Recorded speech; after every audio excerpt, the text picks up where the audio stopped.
容易啦。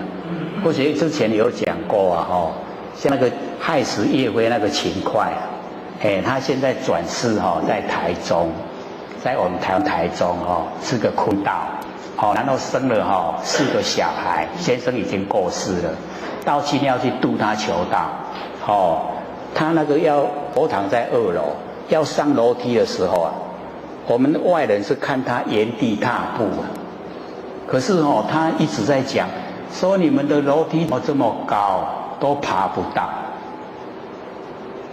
那我们外人在看，伊也没累啊，都跟他地在踏步呢。那个就是他没有根基，没有缘分。请问认识吗？知道他的名字了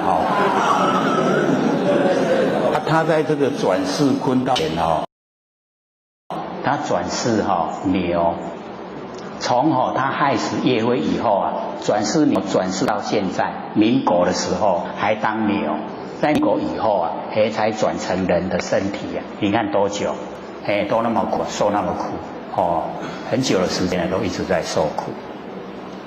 所以我们了解说，我们根基缘分啊，都很殊胜。下课，各位等下师